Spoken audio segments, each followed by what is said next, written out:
The fence had been there longer than memory, a line of rotted posts and rusted wire that separated nothing from nothing, standing in the middle of a valley where even the wind had learned to keep quiet. She saw him from a distance first, a shape that didn't belong. Naylin pulled the horse to a stop, her hand moving instinctively to the knife at her belt. The sun was still low, casting long shadows across the grass, and for a moment she thought it was a coyote caught in the wire. But coyotes didn't stay still like that. They thrashed, they howled. This shape just hung there. She approached slowly, her horse's hooves soft against the dirt. The closer she came, the clearer it became. A boy, maybe 18, tied to the fence with his arms stretched wide, his head slumped forward. His shirt was torn open, exposing pale skin streaked with dried blood. His wrists were bound so tight the rope had carved deep grooves into the flesh. Naylin dismounted, her eyes scanning the horizon. No riders, no smoke, just the empty stretch of land that had swallowed so many before him. She crouched in front of him, tilting her head to see his face. His lips were cracked, his breathing shallow. Dust clung to his hair, tangled and dark with sweat. He was young, too young to have done anything worth dying for out here, but the West didn't care about that. "Boy," she said quietly. No response. She placed 2 fingers against his neck. His pulse was faint, irregular. She glanced at the ropes again, tight, deliberate knots. Someone had meant for him to suffer. Naylin straightened and looked around once more. The valley stretched empty in every direction, the kind of emptiness that felt like a held breath. Whoever had left him here was long gone, or watching. She pulled her knife and cut the ropes. The boy collapsed forward, and she caught him before he hit the ground. He was heavier than he looked, all dead weight and loose limbs. She dragged him a few feet from the fence and laid him flat, checking his wounds.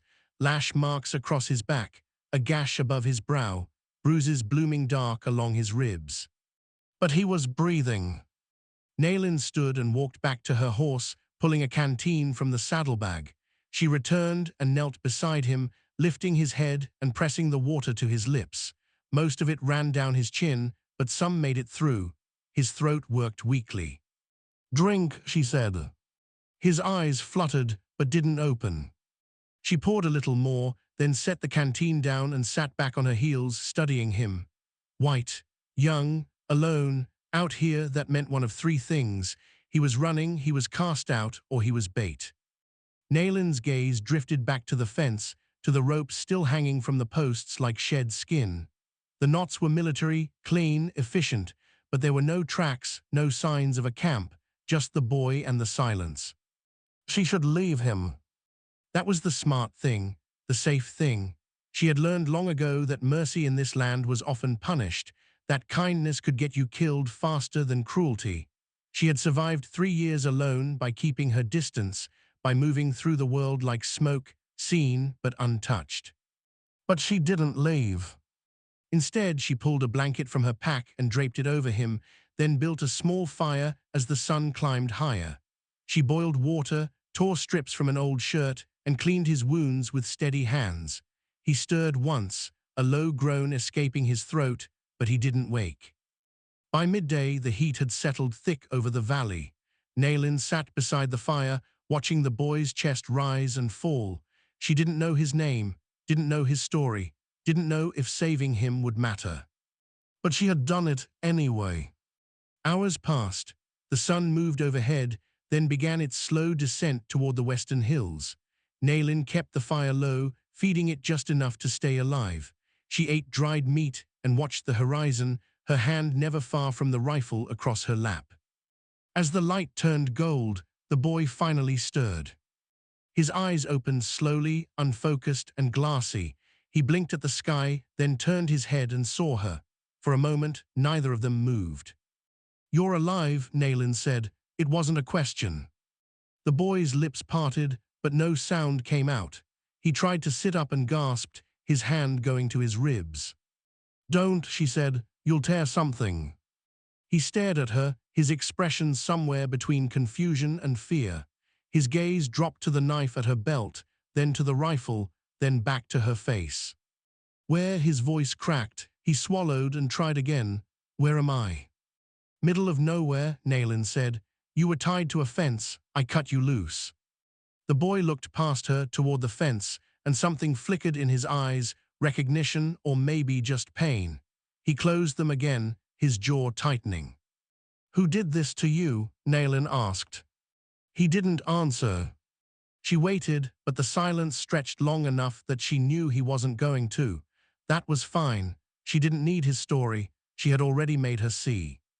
Hoise, can you ride? She asked. The boy opened his eyes again, slower this time. I don't know. Then we'll find out. She stood and walked to her horse, pulling it closer. The boy watched her, his breathing still uneven. When she returned, she held out her hand. He stared at it for a long moment, then reached up. His grip was weak, but he managed to stand with her help, swaying on his feet. Nayland steadied him, one hand on his arm, and guided him toward the horse. You'll ride in front, she said. I'll hold you. The boy nodded, too exhausted to argue. She helped him up, then swung into the saddle behind him, one arm looped around his waist to keep him upright. He slumped back against her, and she felt the shallow rhythm of his breathing against her chest. Nayland turned the horse north, away from the fence, away from whatever had brought him here. As they rode, the sun dipped lower, painting the valley in shades of amber and rust. The boy said nothing. Nayland said nothing. The only sound was the soft thud of hooves and the whisper of wind through the grass. She didn't know why she had saved him. But as the darkness began to gather at the edges of the world, she tightened her grip and kept riding. Her camp was a half-day's ride north, tucked into a shallow canyon where the rock walls broke the wind and a thin creek ran cold and clear. It wasn't much, a lean-to made of branches and hide, a fire pit ringed with stones, a few scattered belongings that could be packed in minutes if she needed to disappear. Nayland had lived here for 8 months. It was the longest she had stayed anywhere since leaving her people. She eased the boy down from the horse and half-carried him to the lean-to, laying him on the blankets she kept piled in the corner. He was barely conscious now, his body trembling with fever. She built the fire quickly, then fetched water from the creek and set it to boil. The work was familiar. She had done this before, patched wounds, fought infections, kept people alive when they should have died. Her grandmother had taught her, back when the world was different, back when her people still gathered in the old places and the soldiers hadn't yet come with their promises and their guns. Nayland crushed dried sage between her fingers and added it to the water, then soaked a cloth and pressed it to the boy's forehead. His skin was burning. Stay with me, she said quietly. The boy's eyes opened just a sliver. Who are you? Nayland. That's not a white name. No. He was quiet for a moment, his gaze drifting to the walls of the canyon, the fire, the shadows. You're Comanche. I was. What are you now? Nayland wrung out the cloth and dipped it in the water again. Alive. The boy's lips twitched, almost a smile.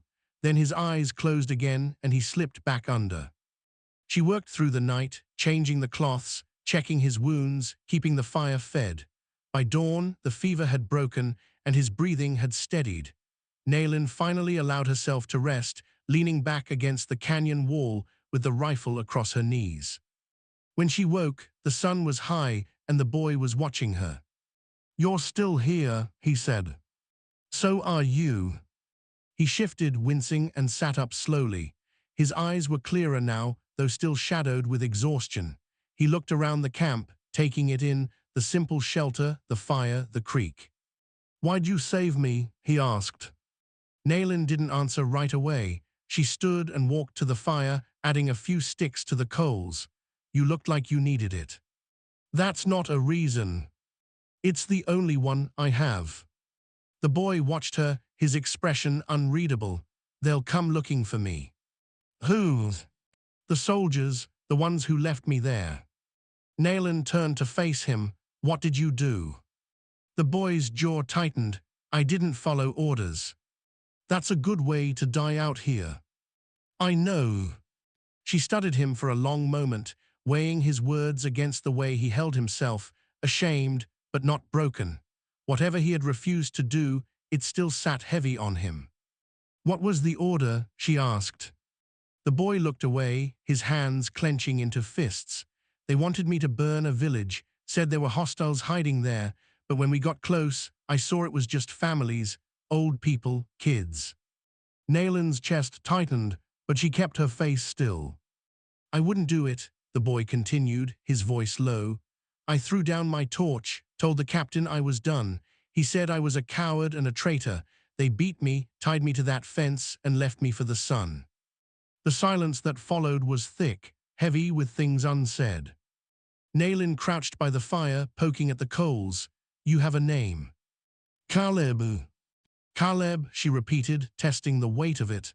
"You know they'll find you eventually. Men like that don't forget." "I know. And you know what they'll do to you if they do." Caleb nodded, his eyes distant. "Yeah." Nayland stood and walked to the edge of the camp, looking out over the canyon. The land stretched wide and empty, the kind of emptiness that could hide a person or swallow them whole. "You can stay here," she said finally, "until you're strong enough to move." Caleb looked up, surprised. "Why would you do that?" "Because I don't have a better reason not to." He stared at her, and for the first time since she'd found him, something close to hope flickered in his face. "Thank you." Nayland didn't respond. She turned and walked back to the fire, settling down beside it. Days passed. Caleb healed slowly, his strength returning in small increments. He helped where he could, gathering wood, fetching water, tending the fire. He didn't talk much, and neither did she. But the silence between them wasn't uncomfortable. It was the kind of quiet that came from understanding, from shared wounds that didn't need to be spoken aloud. One evening, as they sat by the fire, Caleb finally asked the question Nayland had been waiting for. "Why are you alone out here?" She stared into the flames, her fingers tracing the edge of her knife. "My people were moved, forced onto a reservation. I didn't want to go." "So you ran." "I stayed behind. There's a difference." Caleb nodded slowly. "Do you ever think about going back?" "Every day." "But you don't." "No." He was quiet for a moment, then said, "I don't have anywhere to go back to. My family's dead. The army was all I had, and now," he trailed off, shaking his head, "now I'm nothing." Nayland looked at him, really looked at him, and saw the same thing she saw in herself. Someone caught between worlds, belonging to neither, trying to find a way to survive in the space between. "You're not nothing," she said. Caleb met her eyes, and something passed between them, unspoken but understood. That night, as the fire burned low and the stars filled the sky, Nayland lay awake and listened to the sound of Caleb's breathing on the other side of the camp. She thought about the soldiers who would come. She thought about the choice she had made to save him, to let him stay. She didn't regret it, but she knew it would cost her. They came on the 10th day. Nayland heard them before she saw them, the low rumble of hoofbeats carrying through the canyon, the jangle of metal and leather. She was at the creek, filling the water skins, when the sound reached her. She froze, her hand going to the knife at her belt. Caleb was at the camp, still too weak to run. She moved quickly, keeping low, her feet silent on the stone. When she reached the edge of the camp, she saw him by the fire, his head turned toward the canyon entrance. He had heard them too. "Get inside," Nayland whispered. Caleb looked at her, his face pale. "They're here for me." "I know, get inside." He didn't argue. He ducked into the lean-to, pulling the blankets over himself. Nayland grabbed her rifle and positioned herself behind a boulder near the camp's edge, her eyes fixed on the canyon mouth. The riders appeared a few minutes later, 5 of them moving in a loose line. They wore Union blue, their uniforms dusty and worn. The man in front sat tall in the saddle, his face hard and weathered beneath the brim of his hat. Nayland recognized the look. She had seen it before, in the eyes of every soldier who had ever crossed into Comanche land. It was the look of a man who believed the world owed him something. The riders stopped at the canyon entrance, their horses shifting nervously. The leader raised his hand, and the others fanned out, their eyes scanning the rocks. "Hello, the camp," the leader called out, his voice echoing off the stone. Nayland didn't move. "We're looking for a deserter," the man continued. "White boy, about 18, seen anyone like that?" "Silence." The leader's jaw tightened. He nudged his horse forward, his hand resting on the pistol at his hip. "We know someone's here. We saw the smoke." Nayland stepped out from behind the boulder, the rifle held loose in her hands. "You're on my land."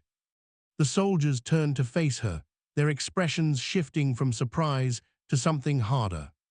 The leader's eyes narrowed. "Your land." "That's right." He looked her over, her skin, her clothes, the rifle, and his lip curled. "You're Comanche." "I was."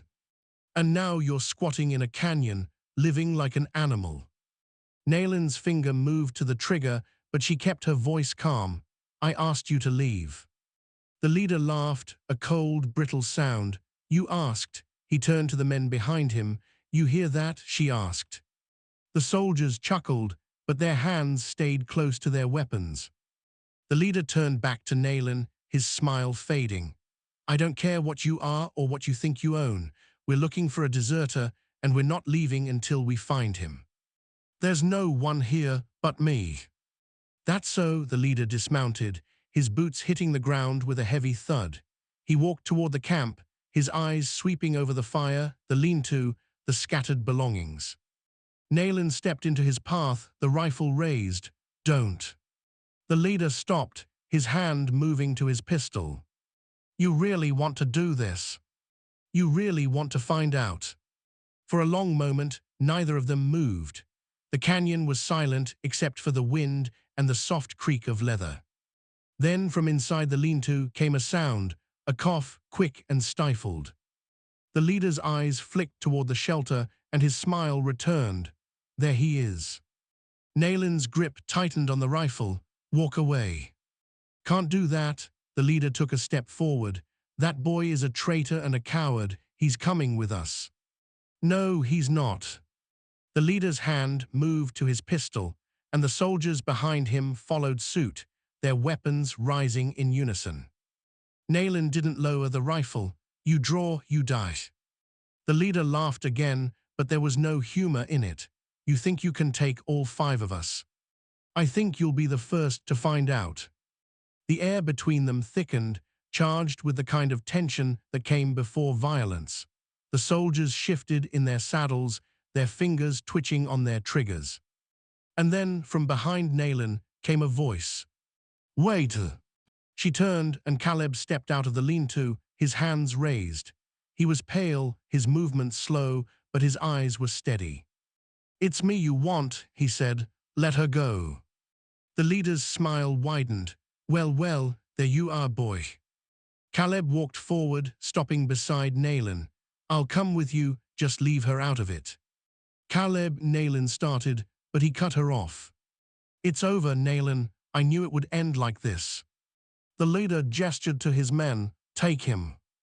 2 soldiers dismounted and moved toward Caleb, but Nayland stepped between them, the rifle still raised. "You're not touching him," she said. The leader's expression darkened. "Move, or I'll have you shot where you stand." Nayland didn't move. For a moment, everything hung in balance, the soldiers, the rifle, the choice. Then Caleb reached out and gently pushed the barrel of Nayland's rifle down.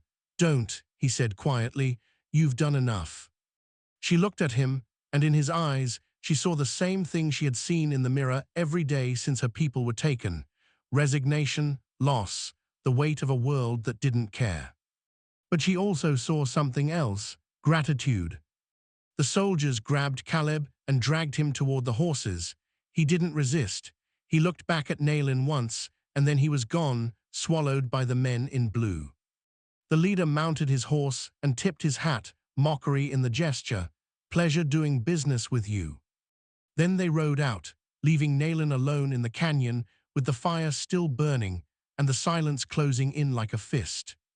She stood there for a long time, staring at the empty space where Caleb had been. Then she picked up her rifle and walked back into the lean-to. Naylin didn't move for 3 days. She sat in the lean-to, her rifle across her lap, staring at the place where Caleb had slept. The fire outside burned down to ash, then went cold. The canyon filled with silence, the kind that pressed against the ears until it became a sound of its own. She told herself it was over, that she had done what she could, that Caleb's fate was his own, just as hers was hers. But the lies sat heavy in her chest. On the 4th day, she stood and walked to the creek. She knelt and splashed water on her face, letting the cold shock her awake. When she looked up, she saw her reflection staring back, hollow-eyed, worn, alone.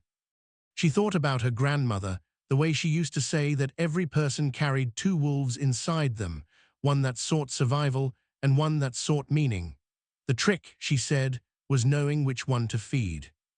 Naylin had spent 3 years feeding the wolf of survival. It had kept her alive, kept her moving, kept her safe. But it had also kept her alone. She stood and walked back to the camp, her eyes drifting to the horizon. Somewhere out there, Caleb was bound, beaten, maybe already dead. The soldiers would take him to a fort, hold a quick trial, and hang him by morning. That was how it worked. That was how it always worked. Unless someone stopped it. Naylin packed quickly, dried meat, water, ammunition. She saddled her horse and checked the rifle, then swung into the saddle and turned toward the canyon mouth. She didn't know if she could save him, but she knew she had to try. The fort was 2 days' ride east, perched on a hill overlooking the plains. Naylin had seen it from a distance before, had made a point to avoid it. But now she rode straight toward it, her jaw set, her mind clear. She reached it at dusk, tying her horse in a stand of trees a half-mile out. She moved on foot from there, keeping low, her eyes scanning the walls and gates. The fort was small, a few buildings, a stockade, a handful of soldiers moving between posts. She found Caleb in the stockade, tied to a post with his hands above his head. His shirt was gone, his back a map of fresh bruises and cuts. His head hung forward, and for a moment, Naylin thought he was already dead. But then he stirred, lifting his head just enough to breathe.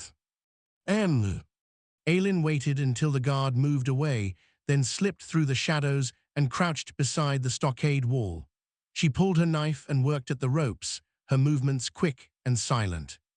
Caleb's eyes opened, and when he saw her, something flickered in them, disbelief, then recognition, then something that looked almost like joy. "Naylin," he whispered. "Quiet." The ropes fell away, and Caleb slumped forward. Naylin caught him, looping his arm over her shoulders. "Can you walk?" "I think so." "Then move." They slipped through the shadows, past the buildings, past the guards who were too busy with their card games and whiskey to notice. Naylin's heart pounded, but her hands stayed steady. They reached the trees, and Naylin helped Caleb onto the horse, then swung up behind him. She turned the horse west and rode hard, the fort shrinking behind them as the night closed in. They didn't stop until dawn, when the land opened into a wide valley dotted with juniper and sage. Naylin pulled the horse to a halt and helped Caleb down, laying him in the shade of a tree. He looked up at her, his face pale but his eyes bright. "You came back." "Yeah." "Why?" Naylin sat down beside him, pulling the canteen from her pack and handing it to him. "Because you would have done the same." Caleb took a long drink, then set the canteen down. "I don't know if that's true." "I do." He looked at her, really looked at her, and for the first time since she had found him tied to that fence, he smiled. It was small, fragile, but real. "Thank you," he said. Naylin nodded, then stood and walked to the edge of the valley. She looked out over the land, the sun just beginning to rise, painting the world in shades of gold and amber. Caleb's voice came from behind her, quiet but steady. "What do we do now?" Naylin didn't turn around. "We keep moving." "Where?" "Wherever we need to." Caleb stood and walked over to her, stopping at her side. They stood there together, watching the sun rise, and for the first time in 3 years, Nayland didn't feel alone. "I don't know how to thank you," Caleb said. "Then don't." He was quiet for a moment, then said, "I'm not leaving." Nayland turned to look at him. "What?" "I'm not leaving you. Whatever happens, wherever you go, I'm with you." Nayland studied his face, searching for doubt, for hesitation, but all she saw was certainty. "You don't owe me anything," she said. "I know, but I'm still not leaving." Nayland held his gaze for a long moment, then nodded slowly. "All right." They stood there together as the sun climbed higher, the valley spreading wide and open before them. And in that moment, Nayland felt something she hadn't felt in years: hope. Not for the world, which had taken so much from her, but for the two of them, together, in the space they had carved out for themselves. They rode north, into the high country where the air was thin and the land was too rough for soldiers to follow. They built a new camp in a valley ringed by pine and stone, where a river ran clear and cold, and the nights were filled with stars. Caleb healed slowly, his strength returning in increments. He learned to hunt, to track, to read the signs of the land. Nayland taught him, not with words but with actions, showing him how to move through the world without leaving a trace. In return, Caleb taught her things she had forgotten: how to laugh, how to hope, how to trust another person again. They didn't talk much about the past.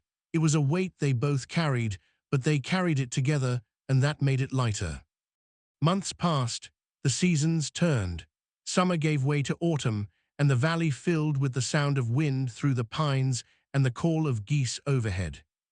One evening, as they sat by the fire, Caleb asked, "Do you ever think about going back?"